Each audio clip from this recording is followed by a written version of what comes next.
Baik, Nindi, sebelum kita tentunya membacakan tentunya kategori-kategori penghargaan yang akan didapatkan oleh penerima award pada malam hari ini, tentunya kurang lengkap rasanya apabila kita belum mendengarkan ataupun mendapatkan wawasan dan pandangan kebangsaan dari sosok yang sangat religius ini. Sekalipun beliau juga sibuk selama 2 periode menjabat sebagai gubernur, beliau juga sangat memperhatikan umat Islam.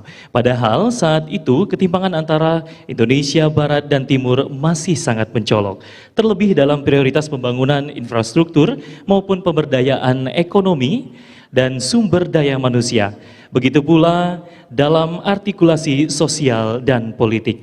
Namun setelah kehadiran beliau, putra-putri terbaik dari Indonesia Timur bermunculan untuk mewarnai perjalanan kehidupan berbangsa dan bernegara secara signifikan. Kali ini Muslim Choice memilih beliau yang kini menjabat sebagai Ketua Organisasi Alumni Al-Azhar Internasional atau OIAA untuk menyampaikan narasi kebangsaan sekaligus menjadi pidato kunci Muslim Choice Award ke-5 tahun ini. Hadirin yang berbahagia, marilah kita sambut bersama-sama Bapak Muhammad Zainul Majdi atau yang akrab disapa Tuan Guru Bajang. Kepadanya kami persilakan.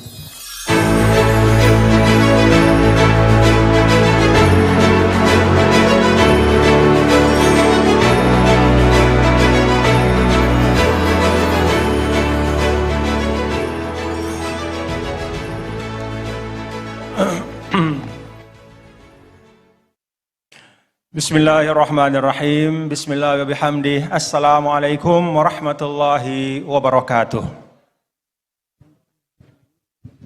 Alhamdulillah. Alhamdulillahirabbil alamin wassalatu wassalamu ala sayyidil mursalin wa ala alihi wa sahbihi ajma'in amma ba'du. Selamat malam dan salam sejahtera untuk kita semua. Yang saya hormati dan saya muliakan para tokoh bangsa, para pemimpin kita semua yang hadir di tempat ini. Ada Bapak Menteri Agama Republik Indonesia, sahabat saya Gus Yakut, ada Al-Mukarram Ustadz At-Latif, dai kita yang selalu kita rindukan khutbah-khutbah dan tausiahnya, para menteri yang sebagian diwakili oleh staf yang hadir juga pada kesempatan ini, para kepala daerah, para tokoh umat yang tidak dapat saya sebutkan satu persatu, semuanya saya hormati dan saya muliakan. Pak Usman dan teman-teman dari Muslim Choice yang saya banggakan. Pertama, Gus Yakut dan Bapak Ibu, saya betul-betul tidak tahu bahwa malam hari ini saya mesti bicara tentang hal-hal kebangsaan. Jadi saya dihubungi untuk hadir pada malam hari ini, dan yang membuat saya memutuskan untuk hadir adalah ketika melihat lampiran dari para tokoh yang akan diapresiasi pada malam hari ini. Orang-orang yang memang pantas kita apresiasi bersama, dan insya Allah prestasi-prestasi beliau semua yang akan diapresiasi dalam kategori yang sangat beragam, itu insya Allah menjadi cerita-cerita baik untuk kita semua bangsa Indonesia. Maka dalam kesempatan ini Bapak Ibu, saya ingin menyampaikan 2 hal saja. Yang pertama, tradisi untuk mengapresiasi orang lain adalah tradisi yang sangat Islami. Dalam perjalanan Rasulullah SAW, ketika beliau berdakwah di Makkah maupun di Madinah, hari-hari Nabi itu adalah mengapresiasi orang lain. Maka kalau kita lihat karakter dakwah Rasul,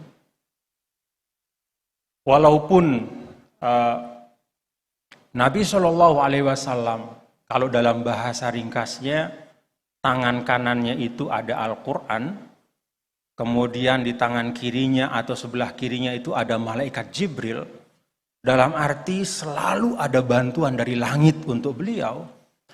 Tapi semua ahli sejarah mengatakan bahwa peran dari 124.000 sahabat itu sangat signifikan. Jadi peradaban Islam lahir bukan dari semata kehebatan seorang Rasul Shallallahu Alaihi Wasallam dengan semua kesempurnaannya dalam konteks manusiawi, tetapi juga karena ada 124.000 sahabat. Pertanyaannya, bagaimana Rasul bisa mengkonsolidasikan 124.000 sahabat dengan beragam latar belakang? Baik dari sukunya, warna kulitnya, bahkan juga pandangan-pandangan mereka terhadap dunia. Yang dari Arab dan non-Arab. Kita tahu ada dari Persia, dari Romawi, dari Ethiopia, Habasyah zaman dulu. Tapi semua bisa dikonsolidasikan oleh Rasul Shallallahu Alaihi Wasallam. Kata para ulama, kuncinya satu. Nabi Shallallahu Alaihi Wasallam mampu dan konsisten untuk terus mengapresiasi semua elemen yang ada di Madinah. Maka kalau Bapak Ibu berkesempatan menelaah sirah Nabi, membaca hadis Rasul yang dihimpun oleh para ulama dalam sekian banyak buku, tidak pernah di dalam catatan sejarah Rasul Shallallahu Alaihi Wasallam sebagai pemimpin itu menyebut nama seorang sahabatnya secara eksplisit di depan umum dalam konteks yang negatif. Tidak pernah ada sebutan sebesar apapun kesalahan seseorang lalu di depan umum dia dipermalukan. Itu nggak pernah ada. Tidak pernah ada hate speech di Madinah.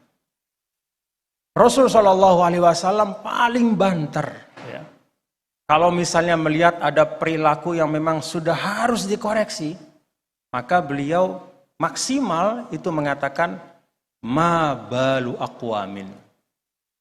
Kalau bahasa kita, aduh gimana sih ini sebagian kita kok diajak ke masjid nggak pernah mau ke masjid gitu. Kok diajak berjuang malas-malesan. Kok diajak rajin nggak pernah mau ikut. Itu maksimal. Tapi tidak pernah eksplisit. Apalagi di depan publik. Bahkan di forum-forum terbatas pun Nabi menghindari untuk menyebut nama. Maka tidak ada yang merasa ditinggalkan. Tidak ada yang merasa dimarginalkan. Semua merasa dihargai. Maka terbangunlah semangat untuk membangun Madinah. Jadi Madinah itu kalau kata Muhammad Haikal, salah satu karakternya adalah al-mahabbatus syamilah. Jadi ada gelombang cinta di Madinah itu. Karena itu saya mengajak kita semua, mari kita bangun gelombang itu di Indonesia. Salah satunya adalah dengan kita memperbanyak apresiasi seperti ini. Untuk saling menghargai.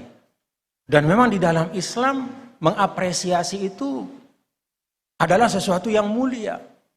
Bahkan Rasulullah SAW pun menyampaikan innallaha yuhibbu ayyara athara ni'matihi ala abdi.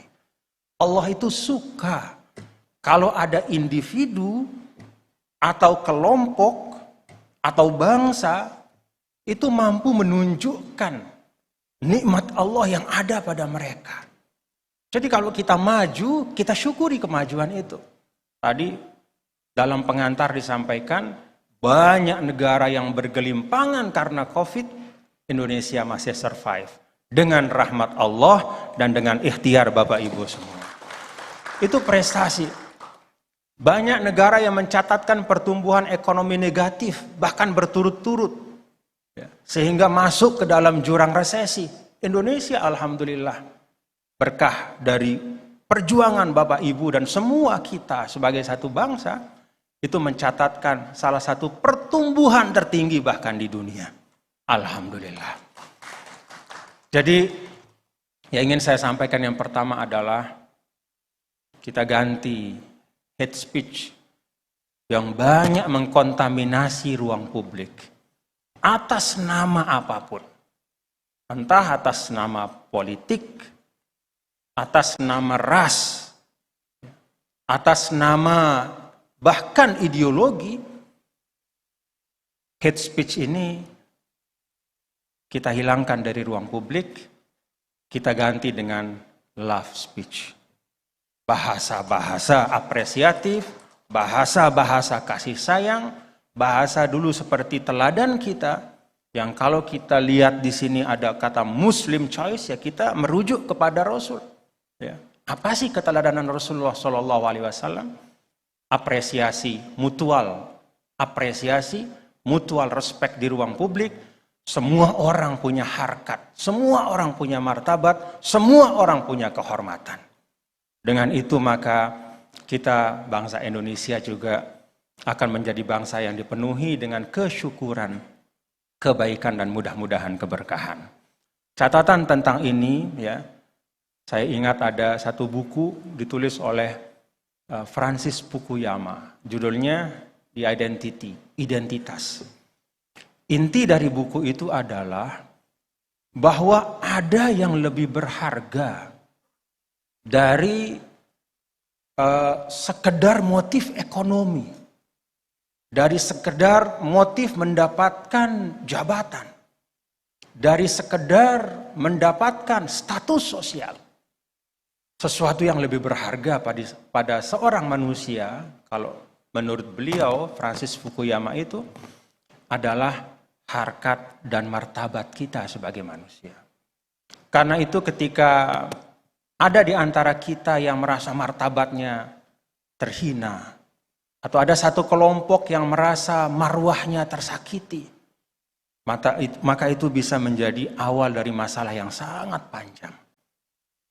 Agenda kita menurut saya adalah yuk kita sama-sama menjaga marwah kita. Baik secara individual maupun kolektif, semua elemen kita yang tumbuh hidup di Indonesia ini, semua punya kehormatannya yang harus kita jaga dan kita apresiasi timbal balik bersama-sama. Yang kedua dan yang terakhir yang ingin saya sampaikan, Bapak Ibu Saudara sekalian, kalau melihat ya, saya membaca undangan kategori dari apresiasi pada malam hari ini, award yang diberikan. Ada kategori dari para pemimpin, ya, ada para menteri yang dianggap outstanding. Ada pencapaian di tengah krisis, tapi tetap bisa menunjukkan kinerja yang melebihi daripada yang wajar. Ya. Ada prestasi.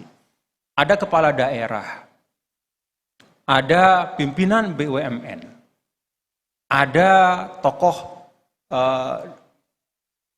Al-Mukarram, Kiai Dasat Latif, Dai, ada juga Tengku Wisnu, ya, anak muda, yang semuanya bapak-bapak ini adalah tokoh umat, tapi juga tokoh bangsa. Yang ingin saya katakan, memanglah seharusnya kita sudah tidak boleh lagi mendikotomikan antara agenda keumatan dan agenda kebangsaan. Agenda kebangsaan itulah agenda keumatan. Agenda keumatan itulah agenda kebangsaan. Jangan sampai kita memformulasi agenda keumatan, ya, tetapi itu ternyata tidak inline, berjalan seiring dengan gerak bangsa kita. Kita merancang agenda yang kita sebut agenda keumatan, tetapi justru setback.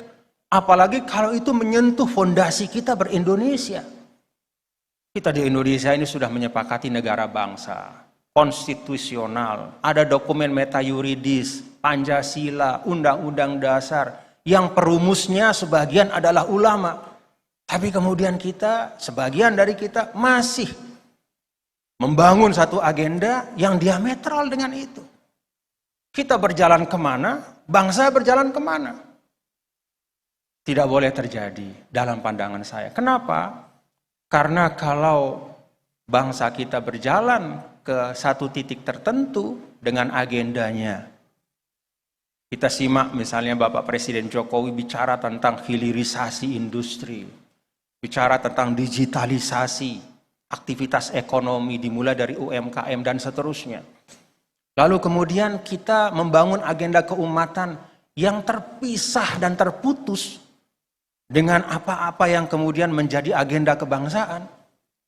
Nanti di ujung akhirnya banyak energi kita habis sebagai umat, tetapi ternyata kontribusi kita dan keterlibatan kita sebagai umat Islam itu tidak signifikan di dalam kemajuan atau di dalam bidang-bidang yang menjadi agenda utama bangsa tadi. Karena itu kalau misalnya secara sederhana ketika Presiden mengatakan hilirisasi, pertanyaannya adalah seberapa besar peran dari umat di dalam hilirisasi itu. Ketika Presiden mengatakan digitalisasi, apa peran kita di situ? Mari kita pastikan bahwa agenda Indonesia juga adalah agenda kita sebagai umat Islam. Insya Allah, kalau umat Islam kita semua bekerja dalam kerangka bahwa hubbul watan minal iman, bahwa Indonesia adalah amanah kita, bukan hanya sebagai warga negara, tetapi sebagai umat Islam, sebagai umat Rasulullah SAW yang diminta untuk menjaga kokoh kuat amanah yang ada, maka insya Allah 2045 Indonesia emas, kita saksikan bukan hanya pertumbuhan ekonomi yang membuat kita sampai pada 5 besar negara dengan ekonomi terbesar di dunia, tapi juga kita bisa menyaksikan middle class, kelas menengah muslim itu akan melejit tinggi dan akan mendominasi di Indonesia insya Allah. Mudah-mudahan ini 2 hal yang ingin saya sampaikan. Terima kasih, dan walaupun saya di sini tidak menerima award, tapi bahagia dan syukur saya itu tidak kurang-kurang dari Bapak Ibu semua. Karena bagi seorang beriman itu al-mu'min mir'atul mu'min.